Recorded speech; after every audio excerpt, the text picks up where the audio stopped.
I need you to go direct with me. Okay. Well, when I take you out for client dinners, I really wish you wouldn't ask to eat the food off my plate. It's weird. What? No. What? Direct as in sell me your inventory directly. Direct as in ad sales because I sell ads. Right. Yeah, we could do that. Although we did just make all our inventory available for header bidding, even our native ad slots, which doesn't really make sense to me, but Yeah, I saw. But you seem to only be selling that inventory through Google's ad exchange. what? No, we aren't. We're actually giving other exchanges first dibs at our inventory just to reduce our reliance on AdX. Well, we've only been able to buy it through AdX. In fact, we've only been able to buy any of your inventory through AdX, despite our agency pushing this thing called supply path optimization, which is why I want to talk to you about setting up a direct deal. Yeah, we could do that. But go back. You said you're only buying our inventory through AdX. Which demand side platform are you using? Google's DBM, or no, what are they calling it now? Display and Video 360. Oh, I see. What the publisher character is owing at is the realization that Google likely put them in a penalty box for prioritizing rival ad exchanges. Previously in the series, breaking down the Justice Department's antitrust case against Google's ad tech business, we covered how Google used its ad tech tools to give its ad exchange an advantage over its competitors. Now, let's look at how Google used those same tools to put its competitors at a disadvantage and penalize the publishers that prioritize them. In part 3 of this series, we broke down how Google got publishers to give its ad exchange the programmatic pole position to sell their inventory before it became available through rival ad exchanges. Well, some publishers sidestepped Google and did deals with rival exchanges to give them access to inventory before opening it up to Google's exchange. So, 2014, Google implemented Project Bell.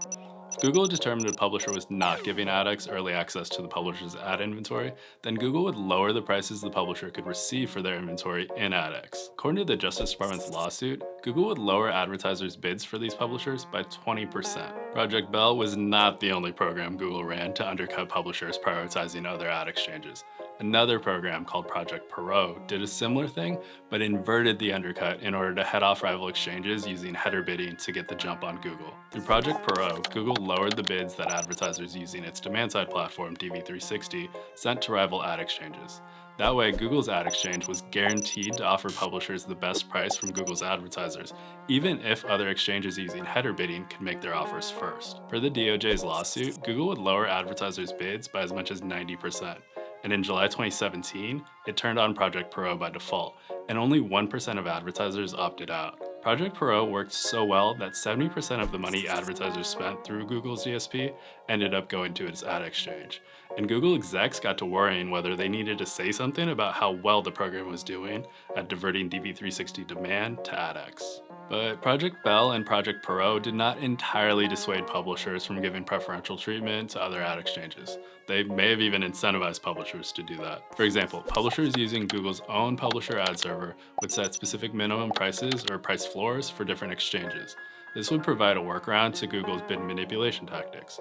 If Google was lowering bids sent to other exchanges, then publishers would lower the price floors those exchanges would need to meet in order to win an impression over Google's ad exchange. Funnily enough, Google actually enabled publishers to set these different price floors for different exchanges through its publisher ad server. But Google didn't find out publishers were using the tool to be so funny. It removed the option, and in March 2019, brought out the nuclear option, unified pricing rules.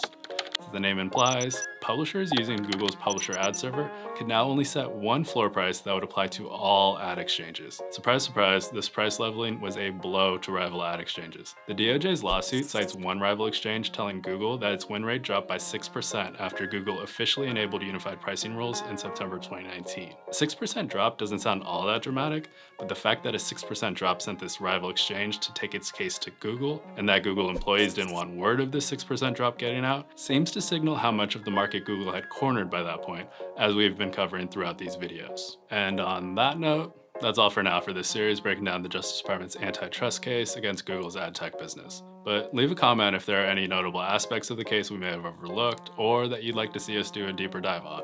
And stay tuned for future episodes if and really when there are significant updates as the case goes on. Thanks for watching.